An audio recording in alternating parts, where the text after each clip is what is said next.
Hello बच्चों, welcome to SR classes. अभी की इस वीडियो में हम लोग पढ़ने जा रहे हैं 10th क्लास बायोलॉजी का एक बड़ा ही इंपॉर्टेंट सा चैप्टर आनुवांशिकता एवं जैव विकास। ये चैप्टर बहुत ज़्यादा इंपॉर्टेंट है एग्ज़ाम के पॉइंट ऑफ व्यू से भी, और साथ ही साथ अगर आप कोई कॉम्पिटिटिव एग्ज़ाम की तैयारी करते हैं तो उसके पॉइंट ऑफ व्यू से भी ये बहुत ज़्यादा इंपॉर्टेंट है।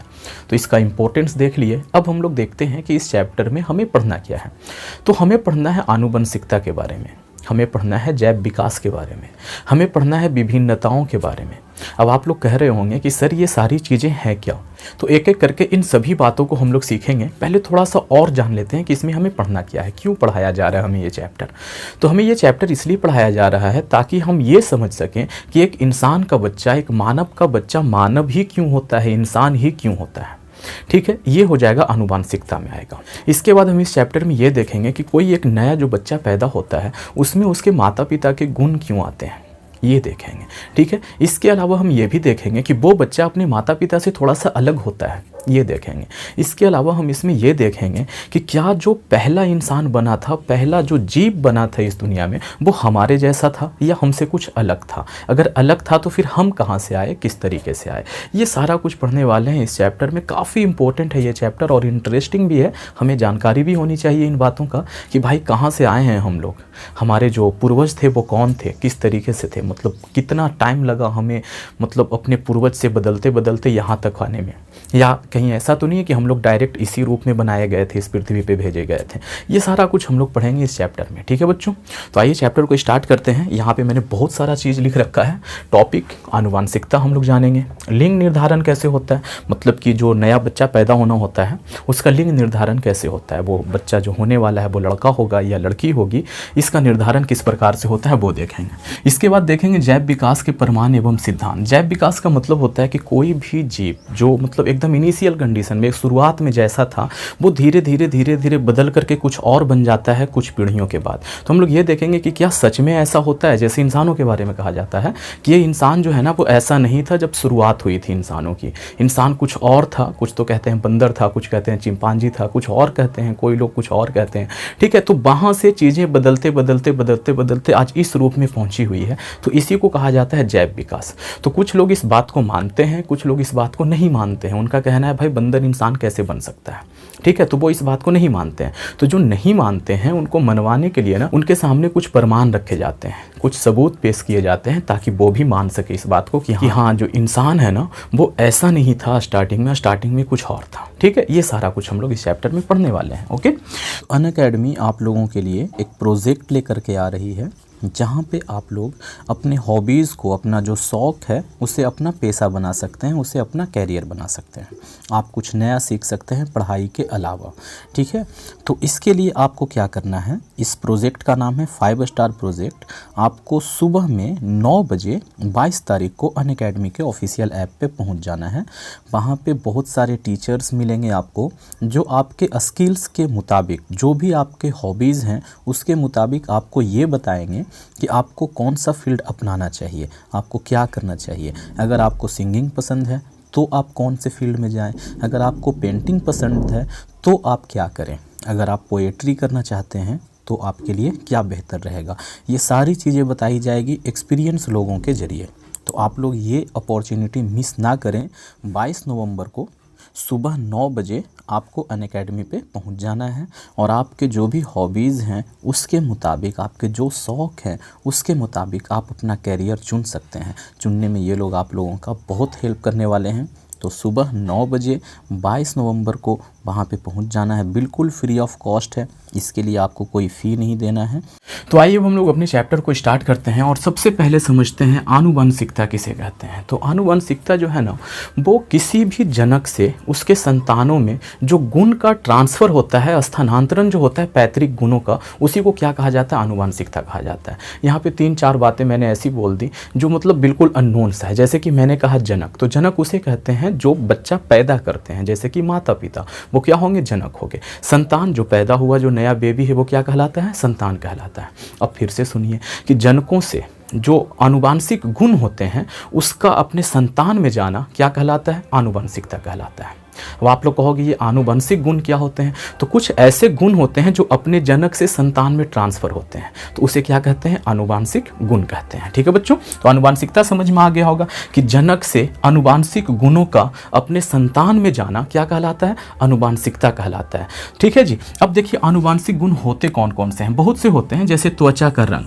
त्वचा का रंग जो है ना वो क्या है? आनुवंशिक गुण है। माता पिता से कहाँ पहुँचता है? संतान में पहुँचता है। लंबाई, वो लड़का कितना लंबा होगा या नाटा रह जाएगा, ये चीज़ भी कहाँ से जाता है भाई? तो उनके माता पिता से जाता है, तो ये भी आनुवंशिक गुण है। आँखों का रंग, ठीक है, कि उसके आँखों का रंग कैसा होगा, ये भी आनुवंशिक गुण है, वो भी माता पिता से कहाँ पहुँचता है? उनके संतान में पहुँचता है। तो इन सारे गुणों का जनक से, कहाँ से बच्चों? जनक से संतान में पहुँचना, जनक से संतान में पहुंचना क्या कहलाता है? आनुवंशिकता कहलाता है। और जो गुण जनक से संतान में पहुंच रहा है उसे क्या कहते हैं? आनुवंशिक गुण कहते हैं। ओके, अब देखिए यहाँ पे एक और चीज मैंने लिख रखा है, आनुवंशिकी किसे कहते हैं?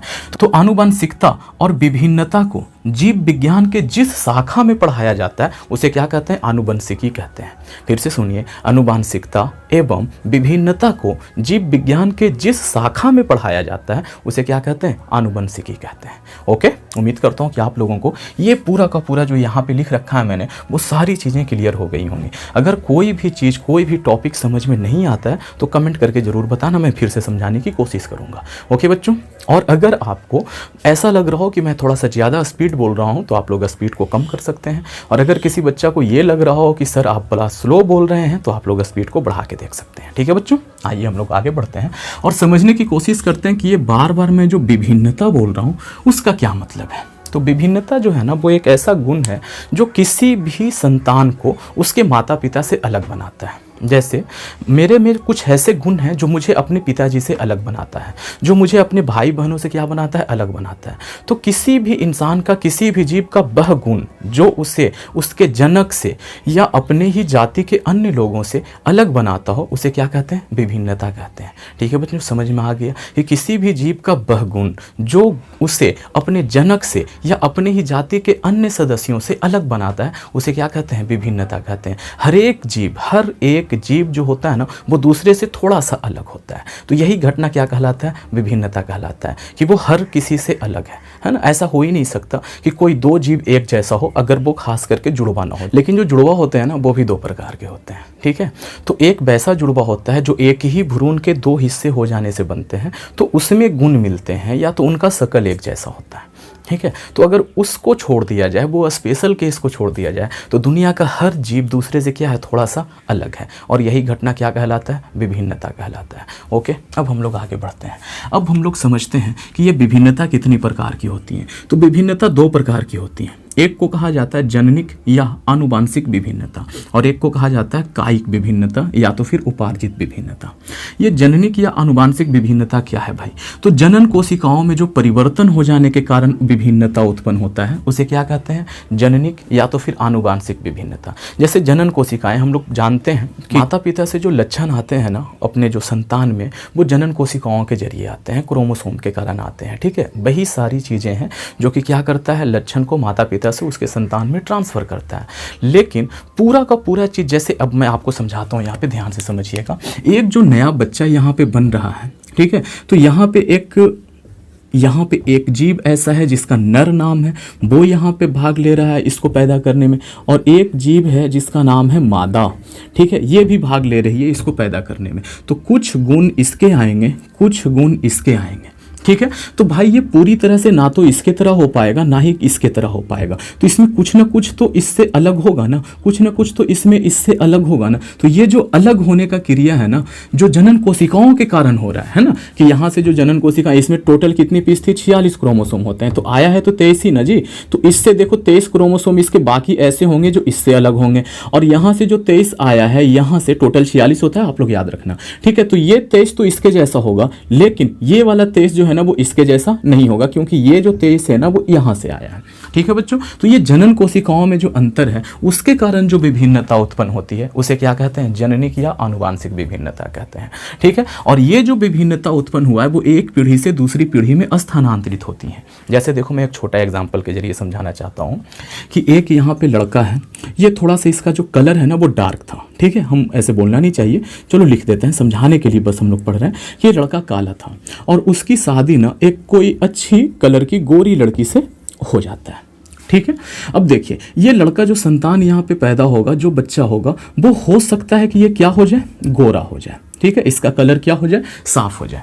इसमें जो विभिन्नता आया इसके जैसा ये क्यों नहीं हुआ, तो इसलिए नहीं हुआ क्योंकि इसमें जो क्रोमोसोम थे ना वो कुछ इसके भी थे और कुछ इसके भी थे, और यहाँ पर जो गोरापन आया ना वो किसके कारण आया, इसके कारण आ गया। तो ये बच्चा इससे अलग हो गया कि नहीं, हो गया ना। अब ये जो लक्षण इसमें आ गया ना, ये लक्षण इसके आने वाले संतान में भी ट्रांसफर हो जाएगा। ये अगर गोरा है तो इसके आने वाला संतान में पूरे के पूरे चांसेस हैं कि वो भी क्या हो जाए, गोरा हो जाए। हो सकता है कि काला भी हो जाए।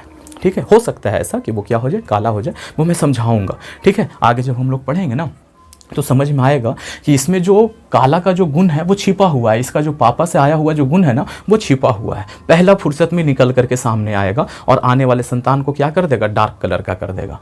ठीक है, अभी जो यह गोरा है वो किसके कारण है, वो अपने माँ के कारण है। ओके बच्चों, तो ये गुण एक पीढ़ी से दूसरी पीढ़ी में स्थानांतरित भी हो सकता है। तो वही मैंने यहाँ पे लिखा है कि ये जो जननिक या आनुवांशिक विभिन्नता है वो जनन कोशिकाओं में होने वाले परिवर्तन के कारण उत्पन्न होता है, और ये एक पीढ़ी से दूसरी पीढ़ी में क्या हो सकता है, स्थानांतरित हो सकता है। ठीक है बच्चों, अब देखिए एक विभिन्नता है उसे कहा जाता है कायिक विभिन्नता, या तो इसे कहा जाता है उपार्जित विभिन्नता।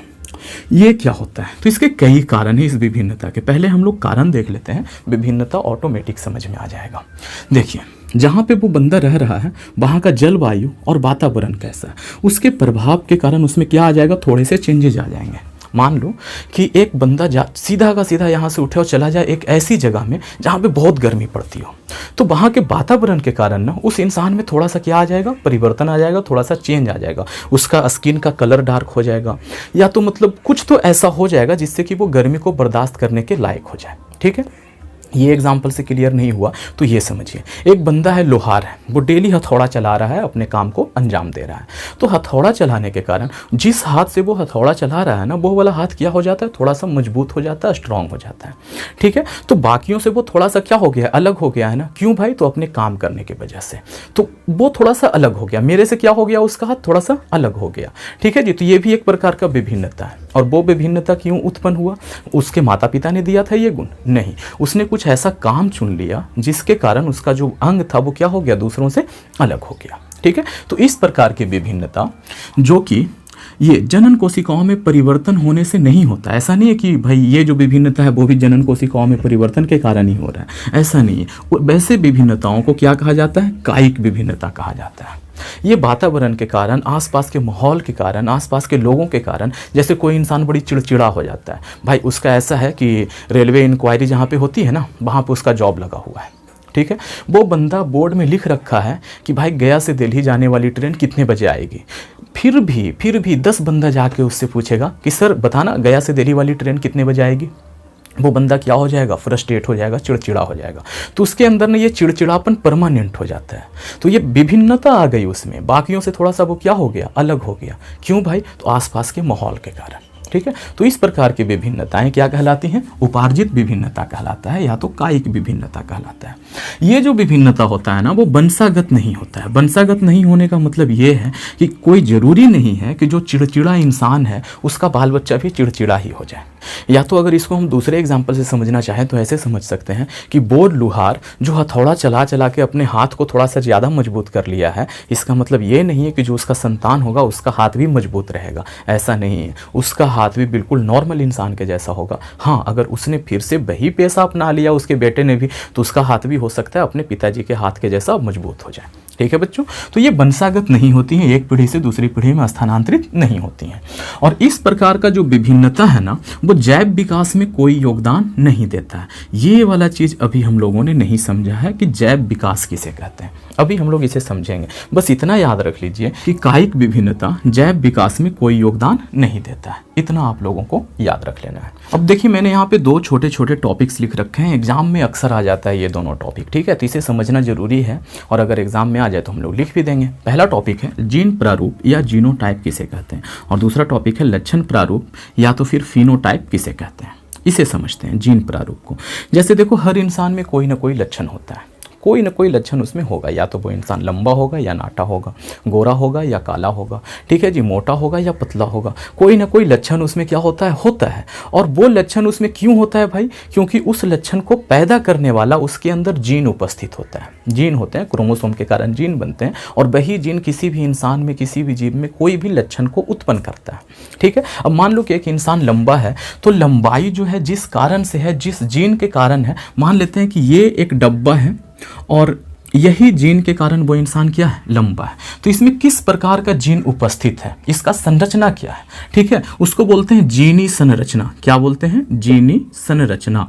कि भाई कोई भी इंसान में कोई जो गुण है वो जिस जीन के कारण है, उसका संरचना क्या है, ठीक है। अब मान लेते हैं कि ये जो लंबा है वो इस जीन के कारण है, और इस जीन का संरचना ये है कि इसके अंदर 2 पीस टी और टी लिखा हुआ है, बड़ा वाला, ठीक है।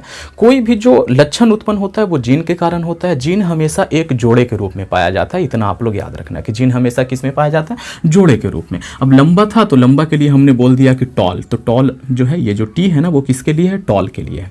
जोड़ा के रूप में लिखना था तो ऐसा लिख दिया, 2 टी लिख दिया। तो ये जो 2 पीस टी हमने लिखा है ना, इसका जीनी प्रारूप हो गया कि इस जीन का संरचना क्या है, ठीक है। तो इसे हम लोग क्या कहते हैं? जीनोटाइप कहते हैं।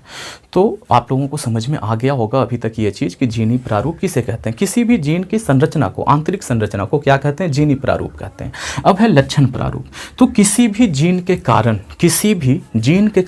किसी जीव में जो लक्षण निकल के आता है, जो साफ साफ दिखाई पड़ता है, उसे क्या कहते हैं? लक्षण प्रारूप कहते हैं। समझते हैं, जैसे ये एक जीन उपस्थित है किसी भी एक जीव में, ठीक है, और ये वाला जीन के कारण कोई इंसान बड़ा लंबा दिख रहा है, ठीक है जी। तो इस जीन के कारण उसमें कौन सा लक्षण दिखा? लंबाई का। तो वो क्या कहलाएगा? वो जो लंबा है ना, लंबापन जो उसके अंदर का है, वो क्या कहलाएगा? लक्षण प्रारूप कहलाएगा, या तो फिनोटाइप कहलाएगा। जैसे कोई इंसान बड़ा मोटा दिखे, और मोटा दिखने वाला यहाँ पर एक जीन मौजूद है, मान लेते हैं कि फैट फॉर मोटा होता है, ठीक है, ये यहाँ पे लिख दिया, ये एक जीन है। इस जीन के कारण कोई इंसान बड़ा मोटा दिखे, ठीक है। तो इस जीन के कारण जो लक्षण दिखा वो क्या कहलाएगा? लक्षण प्रारूप। यानी कि जो मोटापा है वो क्या हो गया? लक्षण प्रारूप हो गया। और इस जीन का संरचना क्या है भाई? 2 पीस एफ लिखा हुआ है बड़ा बड़ा, वो क्या हो गया? इसका जीन प्रारूप हो गया, ठीक है। समझ में आ गया। इसे हम लोग और डिटेल में पढ़ने वाले हैं क्लास 12 में। अभी बस थोड़ा सा डेफिनेशन इसका बताना था कि ये होता क्या है, वो बता दीजिए, ताकि 12 में अचानक से सामने पड़े तो आप लोग ये ना कहो कि भाई ये क्या आ गया, ठीक है बच्चों। तो उम्मीद करता हूँ कि इतना सारा चीज़ आप लोगों को समझ में आ गया होगा। तो इसका एक स्क्रीनशॉट लीजिए, हम लोग बढ़ते हैं आगे। तो आइए अब हम लोग देख लेते हैं मेंडल के नियम क्या हैं भाई, उन्होंने क्यों दिया था ये नियम, और इस नियम के जरिए उन्होंने दुनिया को क्या कुछ बताया। तो ग्रेगर जॉन मेंडल ऑस्ट्रिया के ब्रून नामक स्थान में एक मठ के, ईसाइयों का मठ था, वहाँ के पादरी हुआ करते थे।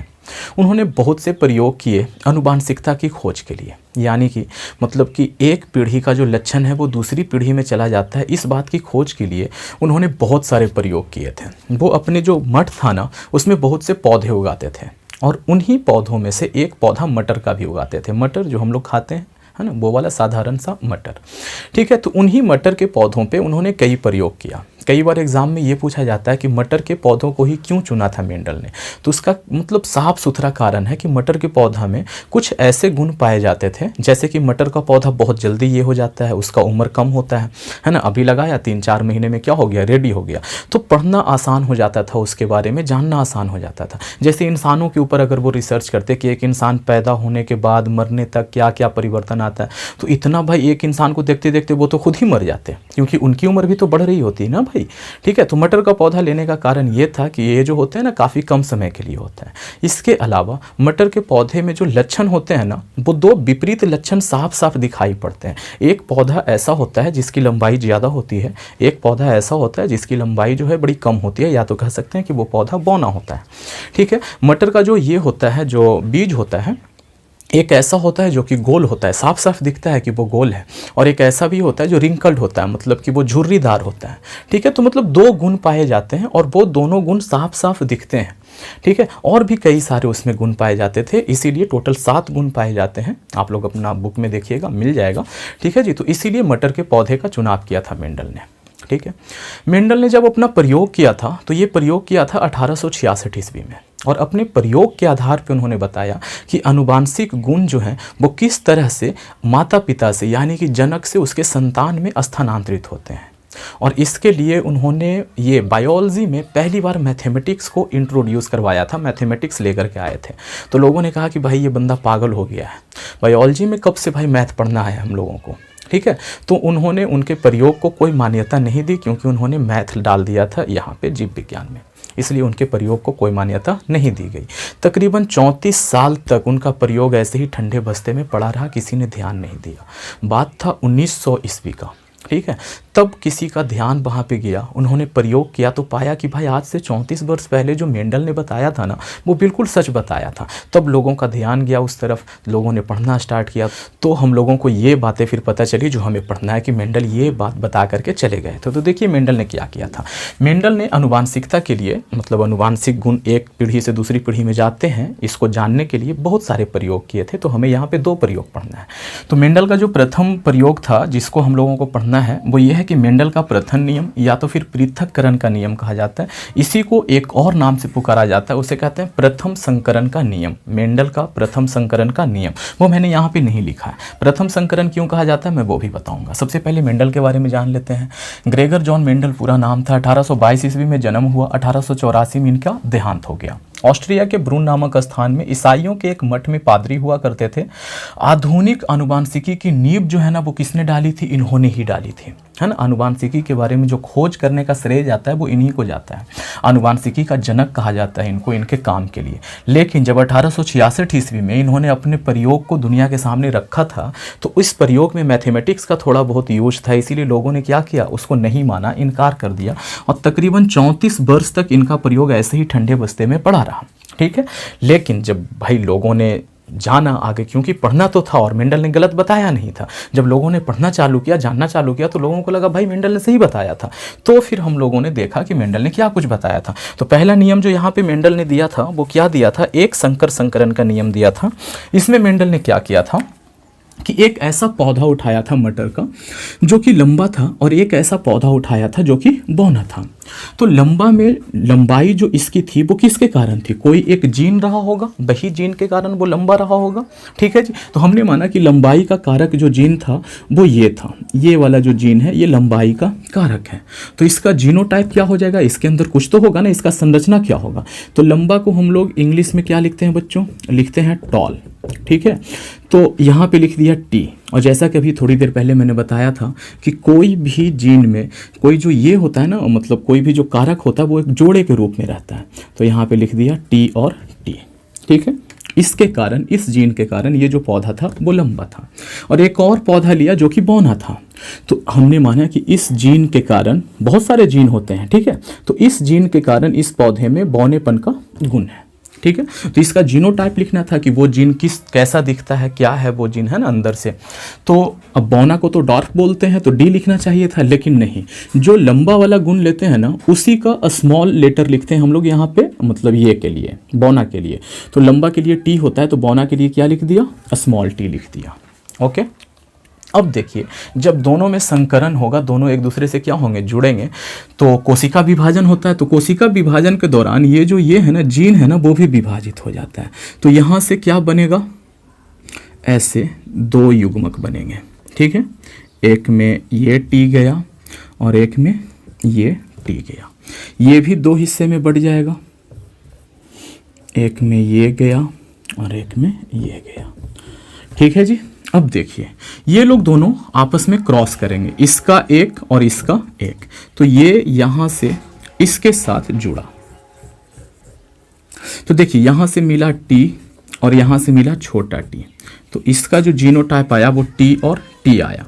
यही वाला इसके इससे जुड़ सकता है, तो इसको हम लोग कैसे बनाएंगे, ये डायग्राम बनाने में ना बच्चे अक्सर ये मतलब कंफ्यूज हो जाते हैं। कंफ्यूज नहीं होना है, इसका अगर इसके साथ हो तब क्या हो।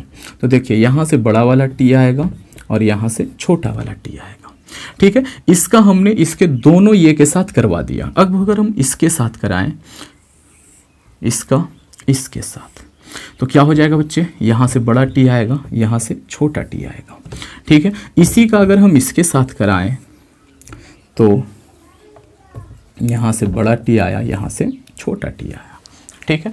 तो इसको बोलते हैं संतान, इसको क्या बोलते हैं, संतान। और कौन सा पीढ़ी है ये, तो ये पहला पीढ़ी है। तो इसको कहा जाता है प्रथम पीढ़ी का संतान, प्रथम पीढ़ी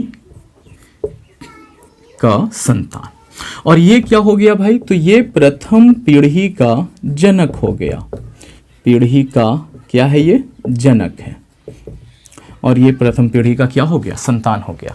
तो मेंडल ने देखा कि यहाँ पे ये जो पौधे हैं, यहाँ पे देखिए दो दिख रहे होंगे, एक जो मतलब लंबाई या बौना होने का जो कारक है दो है, ये बड़ा वाला टी और एक क्या, छोटा वाला टी। तो यहाँ पे एक बड़ा वाला टी है और एक छोटा वाला टी है। तो ये जो बड़ा वाला कारक है ना, ये प्रभावी है, जो बड़ा वाला टी है वो क्या है, प्रभावी है। अब प्रभावी होने का मतलब ये है कि ये छोटा वाला इसमें है लेकिन अपना लक्षण नहीं दिखाएगा। छोटा वाला क्यों है भाई, छोटा वाला का काम क्या था कि वो पौधा को बौना बनाता, और इस बड़े वाले का काम क्या है कि ये पौधा को क्या करता, लंबा करता। तो भाई एक पौधा में ऐसा जीन पहुंच गया जिसमें लंबाई बढ़ाने वाला कारक था या तो लंबाई घटाने वाला कारक था। तो अब पौधा कैसा बने, तो वो जो पौधा होता है ना वो क्या बनता है, लंबा बनता है। क्या बनता है बच्चों, लंबा। यानी कि इसमें लंबाई बढ़ाने वाला भी कारक था और लंबाई को कम रखने वाला भी कारक था, फिर भी पौधा लंबा हो गया। लंबा हो गया मतलब कि ये जो टी है ना, इसने अपना प्रभाव दिखाया, और छोटा वाला टी जो है वो क्या है, उसमें है लेकिन वो बेचारा क्या है, चुपचाप पड़ा हुआ है, उसने अपना प्रभाव दिखाया ही नहीं, या तो वो अपना प्रभाव दिखा नहीं पाया। तो इसको बोलते हैं प्रभावी कारक। ये जो बड़ा वाला टी है, बड़ा वाला टी को क्या कहा जाता है, प्रभावी कारक।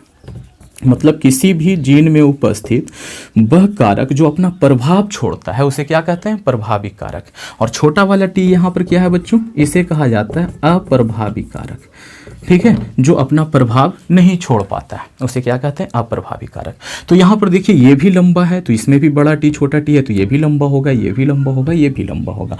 यानी कि एक लंबे पौधे का एक बौने पौधे के साथ जब मेंडल ने संकरण कराया तो उनको सारा का सारा पौधा जो था वो क्या मिल गया, लंबा मिल गया। अब मेंडल जो थे वो आ गए टेंशन में कि भाई ऐसा कैसे हो सकता है, ये जो बौनापन का गुण था वो कहाँ चला गया। तो अब मेंडल ने क्या किया कि यहाँ जो ये वाला पौधा बना था ना, इस पौधा को आपस में संकरण कराया। ये लोग दोनों को एक साथ क्रॉस करवाया कि देखते हैं अब कैसा संतान उत्पन्न होता है। तो आप लोग ना पहले इसका एक स्क्रीनशॉट ले लें, बाकी का मैं यहाँ पे समझाने वाला हूँ। ठीक है, तो जल्दी से एक स्क्रीनशॉट ले लीजिए, मैं यहाँ पे बताता हूँ।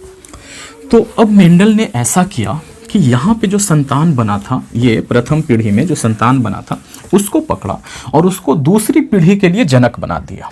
ठीक है, इन दोनों को मान लिया कि ये यहाँ लाया, ठीक है, और ये यहाँ पे दोनों ही लंबा है। ठीक है, लेकिन इसको संकर लंबा कहा जाता है। कैसा लंबा कहते हैं बच्चों, संकर लंबा। और ये क्या है, शुद्ध लंबा है। ये क्या है, शुद्ध लंबा, कोई मिलावट इसमें नहीं है। और ये क्या है, शुद्ध बौना है। क्या है बच्चों को, शुद्ध बौना। आइए यहाँ पे, अब जब यहाँ से ये दो हिस्से में बटेगा तो एक में बड़ा टी जाएगा और एक में क्या जाएगा, छोटा टी जाएगा। यहाँ से जब ये दो हिस्से में बटेगा तो एक में बड़ा टी और एक में छोटा टी जाएगा। ठीक है, इन लोग दोनों में हुआ संकरण। अब ये क्या हो गया, दूसरी पीढ़ी का जनक है। ये दूसरी पीढ़ी का क्या है, ये चीज जनक है। मतलब जो पहली पीढ़ी का संतान था वो दूसरी पीढ़ी में क्या बन गया, जनक बन गया। जैसे हम अपने पिताजी के लिए बेटा हैं, लेकिन अपने बेटे के लिए हम क्या रहेंगे, पिता रहेंगे या नहीं रहेंगे, है ना जी। उसी तरीके से ये पहली पीढ़ी के लिए तो संतान था, लेकिन जब दूसरी पीढ़ी में इसका इस्तेमाल किया गया तो जनक की तरह इस्तेमाल किया गया। ठीक है, अब देखिए ये जो यहाँ पे बना है बड़ा टी, इसका इसके साथ जब संकरण होगा तो यहाँ पे क्या बनेगा, टी और टी बनेगा। इसी का संकरण जब इसके साथ होगा तो यहाँ पे क्या बनेगा, टी और टी बनेगा। अच्छा, अब इसका संकरण अगर हम इसके साथ कराएं तो यहाँ पे क्या बनेगा बच्चे, बड़े वाले को पहले लिखते हैं, छोटे वाले को बाद में लिखते हैं, टी और टी। और अगर इसका संकरण, यहाँ पे मैं इसे मिटा दे रहा हूँ, इसका संकरण अगर हम इसके साथ करें तो यहाँ से छोटा टी आया और यहाँ से भी क्या आया, छोटा टी आया।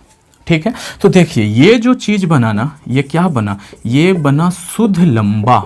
और ये क्या है भाई, तो ये दोनों बना संकर लंबा, क्योंकि ये मतलब बड़ा वाला यहाँ पे प्रभावी कारक है तो संकर लंबा, संकर लंबा। और ये क्या है बच्चों, ये है शुद्ध बौना। ओके, समझ में आया। अच्छा देखिए, अभी थोड़ा देर पहले मैंने बताया था, मतलब इससे पहले वाली वीडियो में बताया था कि अगर एक काले लड़के की शादी एक गोरे लड़की से करा दिया जाए तो जो संतान उत्पन्न होगा हो सकता है कि वो गोरा हो जाए, लेकिन आगे चल करके उसका संतान क्या हो सकता है, काला हो सकता है, क्योंकि कालेपन का गुण उसमें रहेगा। जैसे यहाँ पे एक लंबा और एक बौना का हमने क्या कराया, क्रॉस कराया, तो यहाँ पे सारे के सारे पौधे कैसे बन गए, लंबा बन गए, लेकिन ये प्योर नहीं थे, इसमें कहीं ना कहीं पे बौनेपन का गुण जो था ना वो क्या था, छुपा हुआ था, वो अपना प्रभाव नहीं दिखा रहा था। लेकिन यही संकर लंबा पौधा जब एक दूसरे संकर लंबे पौधे से क्या किया, क्रॉस किया आपस में, इसमें भी बौनेपन का गुण था, इसमें भी बौनेपन का गुण था, तो एक ऐसा पौधा बन गया जो कि एकदम पुराना अपने पूर्वज के जैसा था, अपने दादाजी के जैसा था। ठीक है, ये पौधा शुद्ध पौधा बन गया या नहीं बन गया, है ना। तो देखिए अगर हम इसका क्या लिखें, फिनोटाइप लिखें। फिनोटाइप किसे कहते हैं बच्चों, कि दिखता कैसा है, ये चीज पूछता है एग्जाम में, अक्सर पूछता है दिखता कैसा है। तो फिनोटाइप हम लोग किसका लिखेंगे, लंबा का और किसका लिखेंगे, बौना का, अनुपात लिखना है। तो लंबा इसमें कितना है, लंबा है 3 और बौना है 1। देखो ये भी लंबा, ये भी लंबा और ये भी लंबा, कहाँ चला गया, ये 2 लंबा, ये लंबा नहीं, ये बौना। ठीक है, तो 3 लंबा 1 बौना, तो लंबा और बौना का अनुपात कितना है, ये। अगर हम जीनोटाइप लिखें कि जीन कैसा है, जीनोटाइप, तो यहाँ पे जीन बन कितना प्रकार का रहा है, तो एक बन रहा है बड़ा वाला टी, एक बन रहा है बड़ा टी छोटा टी, और एक बन रहा है 2 पीस छोटा टी। तो क्या है, बड़ा वाला टी कितना पीस है, 1 पीस। अच्छा, एक बड़ा टी और एक छोटा टी कितना पीस है, 2 पीस। तो लिखेंगे कि ऐसा जो है वो कितना है, 2 पीस, और छोटा टी वाला कितना पीस बना है, 1 पीस। तो ये रहा इसका जीनोटाइप, ये एग्जाम में अक्सर पूछा जाता है। तो ये था मेंडल का पहला नियम, पृथक्करण का नियम भी इसको कहते हैं, प्रथम संकरण का नियम कहते हैं। ये पृथक्करण का क्यों कहा गया, इसलिए कहा गया कि ये जो गुण था ना, अप्रभावी वाला गुण, यहाँ पे मैंने लिख रखा था, आप लोग वहाँ पे पढ़ लेना उसको, जो स्क्रीनशॉट लिए हो वहाँ पे दिख जाएगा। उसमें मैंने लिखा था कि जब 2 ऐसे पौधों का आपस में संकरण कराया जाता है जिसके गुण बिल्कुल विपरीत होते हैं, तो प्रथम पीढ़ी में प्रभावी लक्षण वाला अपना प्रभाव छोड़ता है, लेकिन अप्रभावी लक्षण जो है वो समाप्त नहीं हो जाता, या तो अप्रभावी लक्षण बदल नहीं जाता। ऐसा नहीं है कि यहाँ पे जो छोटा टी मौजूद है वो ये छोटा टी इस बड़े टी के कारण अपना ये जो इसका प्रभाव दिखाने का ये था, जो टेंडेंसी था कि ये बौना बनाता पौधे को, इसने अपना प्रभाव छोड़ दिया, इसने अपने लक्षण छोड़ दिए। नहीं, पहला फुर्सत जैसे ही मिलेगा ये अपना लक्षण दिखा देगा।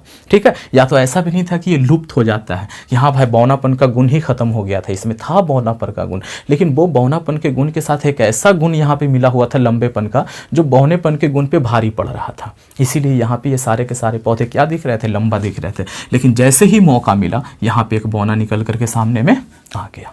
ओके बच्चों, तो उम्मीद करता हूँ कि आप लोगों को ये चीज़ समझ में आ गया होगा। इसका आप लोग एक स्क्रीनशॉट ले लीजिए, और अगर कोई भी दिक्कत रह जाता है, कोई भी छोटा सा भी दिक्कत रह जाता है तो कमेंट करके ज़रूर पूछिए। तो उम्मीद करता हूँ कि आप लोगों को ये वीडियो काफ़ी पसंद आया होगा। अगर ये पसंद आया है तो इसे एक लाइक करें, दोस्तों में शेयर करना बिल्कुल ना भूलें। Thank you, thanks for watching. बने रहिए SR क्लास के साथ।